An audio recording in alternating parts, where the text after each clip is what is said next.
बिस्मिल्लाहिर्रहमानिर्रहीम। अस्सलामु अलैकुम वरहमतुल्लाहि वबरकातुहू। आज हर दूसरा आदमी इस चीज़ को लेके परेशान है कि हम मसनून दुआएं पढ़ते हैं जो कि रसूलुल्लाह सल्लल्लाहु अलैहि वसल्लम ने उम्मत को सिखाई है। वो दुआ पढ़ते हैं, असर नहीं होता, जबकि जब सहाबा इकराम पढ़ते थे तो फ़ौरन असर ज़ाहिर हो जाता था, फ़ौरन उनके मसले हल हो जाते थे।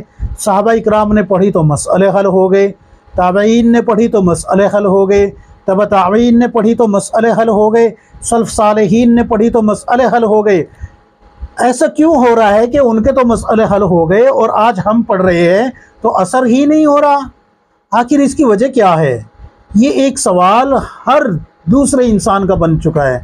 90% लोग इस सवाल में उलझे हुए हैं कि आखिर वजह क्या है। तो इसकी वजह आप हजरात को मैं बता रहा हूँ। अगर आपकी समझ में वो वजह आ गई आपकी समझ में, तो समझ लीजिए कि आपके लिए मसनून दुआएं पढ़ना और उनका असर मुशाहिदे के तौर पे देखना आपके लिए आसान हो जाएगा। शर्त यह है कि आप जो है अपने अंदर की उन बीमारियों को निकाल लेना जो दुआ को, यानी कि दुआ में रुकावट बनी हुई है, दुआ के लिए माने बनी हुई है। मैं आपको एक मिसाल दे के समझाता हूँ। देखिए, डॉक्टर हजरात जो होते हैं, अतिब्बा हजरात, ये किसी एक दवा को बनाते हैं और उसका पहले एक्सपेरिमेंट करते हैं।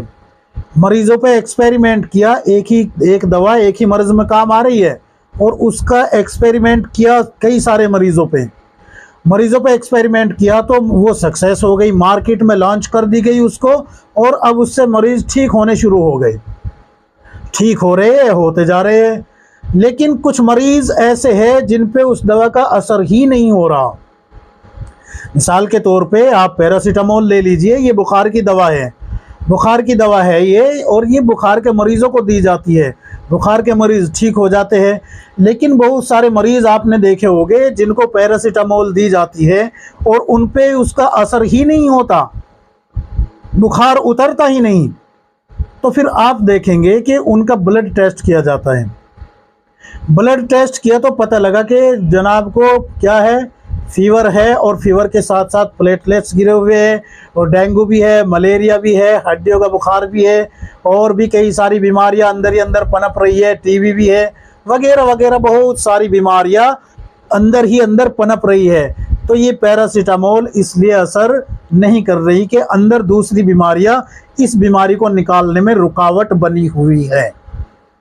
बेआईनी ही इस ही तरीके से इंसान जब मसनून दुआएं पढ़ता है, नमाज भी पढ़ रहा होता है, माह रमज़ान के रोज़े भी रख रहा होता है, और इन मसनून दुआओं को वक्त पे भी पढ़ रहा होता है, लेकिन उसके अंदर कुछ बीमारियां पाई जाती है, जैसे कि झूठ बोलना, गीबत करना या गीबत सुनना, चुगली करना, बहतान लगाना, या फिर जो है हराम की तरफ रुजू कर लेना, हलाल में जो है उसको मज़ा ना आना, और कपड़ा उसका जो है जिस्म पे जो है वो हराम कमाई का हो, खाना उसका हराम हो, पहनना उसका हराम हो, ज़बान उसकी झूठ बोलती हो, आँख उसकी खयानत करती हो, कान उसके बुरा सुनते हो, और आँखों की हिफाजत ना करता हो, दिल के अंदर जो है किसी गैर महरम के ख़यालात चलते रहते हो। ये सब बीमारियाँ जब होगी अंदर, तो फिर आप जो है पूरे कुरान करीम को भी बतौर वजीफ़ा पढ़ लेंगे, तब भी आप पे कोई असर होने वाला नहीं है, जब तक कि ये बीमारियां अंदर से ना निकल जाए। सबसे पहले आप अपने अंदर की ये बीमारियां निकालें। जब तक आपकी ये बीमारियां नहीं निकलेगी, झूठ बोलना नहीं छोड़ेंगे, गीबत नहीं छोड़ेंगे, चुगली नहीं छोड़ेंगे, बहतान लगाना नहीं छोड़ेंगे, आँखों की हिफाजत नहीं करेंगे, ज़बान की हिफाजत नहीं करेंगे, कानों की हिफाजत नहीं करेंगे, गोया के जिस्म के हर आज़ा की हिफाजत नहीं करेंगे, हत्ता कि आपके जिस्म पे कपड़ा है ये भी हलाल का होना चाहिए, आपके पेट में जो लुक़मा जा रहा है वो भी हलाल का होना चाहिए। फिर आप जो है आप तब मसनून दुआ पढ़े। इंशाअल्लाह आपकी मसनून दुआ जो अल्लाह के रसूल सल्लल्लाहु अलैहि वसल्लम ने बताई है, आप पढ़ेंगे, आप फ़ौरन मुशाहिदा करेंगे कि आपका काम बनना शुरू हो गया। तो जब तक हम जो है गुनाहों से बाज नहीं आएंगे, मसनून दुआएं असर नहीं करेंगी। जब तक हम अपने अंदर की बीमारियों को नहीं निकालेंगे, तब तक मसनून दुआएं असर नहीं करेगी। एक बात तो ये। दूसरी बात ये, मिसाल के तौर पे किसी ने शादी के लिए वजीफ़ा शुरू किया। एक तो ये है कि या अल्लाह मेरी कहीं शादी हो जाए, लड़का भी लड़की भी ये इस तरीके से वजीफ़ा करे कि या अल्लाह कहीं मुझे नेक और साले रिश्ता मिल जाए, मैं ये वजीफ़ा कर रहा हूँ या कर रही हूँ। एक तो ये है, इसमें तो कोई वो नहीं है कि भाई इसमें आपको कुछ और नियत करनी है, ये तो बिल्कुल दुरुस्त नियत है, अल्लाह आपके लिए आसानियाँ पैदा फरमा दे, लेकिन वो ही बीमारियां अंदर से निकाल लेनी है। लेकिन एक ये है कि या अल्लाह मेरी शादी उससे हो जाए, मैं इसलिए वजीफ़ा कर रहा हूँ या कर रही हूँ।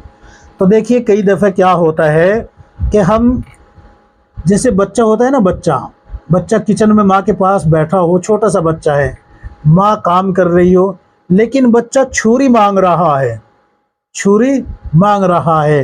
वो कह रहा है अम्मी मुझे छुरी दे दो, छुरी दे दो, छुरी दे दो, रो भी रहा है, गिड़गिड़ा भी रहा है, लेटा लेटा फिर रहा है। लेकिन पता है आपको माँ छुरी नहीं देगी उसको। क्यों नहीं देगी?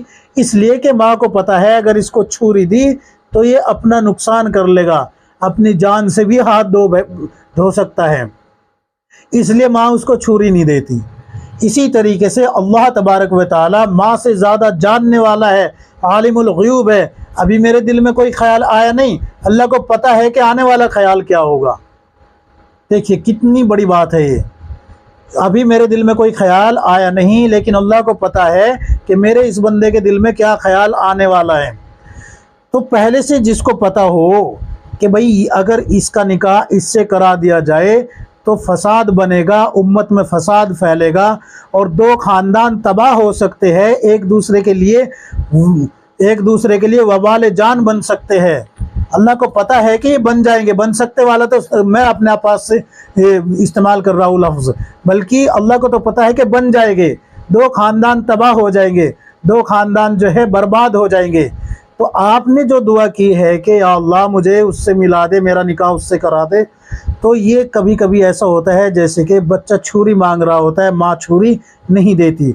इसी तरीके से आप भी कभी कभी अल्लाह से अपनी बर्बादी का सामान मांग रहे होते हैं, अल्लाह नहीं देता। उसको पता है कि मेरे बंदे के इल्म में ये बात नहीं है, लेकिन अल्लाह को तो पता है ना, इसलिए अल्लाह नहीं देता। हाँ, उसके बदले में अल्लाह तबारक व तआला उससे बेहतर आपको अता फरमा देता है, जिस पर आप शुक्र न करके शिकवा करते हैं कि शादी तो होनी थी, अल्लाह वहाँ करा देता माज़अल्लाह तो अल्लाह की शान में क्या कमी आ जाती। इस तरीके से शिकवा करते हैं, जबकि शिकवा करना बिल्कुल भी जायज़ नहीं है। आपसे ज़्यादा जानता है अल्लाह कि आपके हक़ में क्या बेहतर था। उम्मीद है कि बात समझ में आ गई होगी। तो जब तक हम अपने अंदर की ये बीमारियों को नहीं निकालेंगे, तब तक जो है हमारे हालात नहीं सुधरेंगे।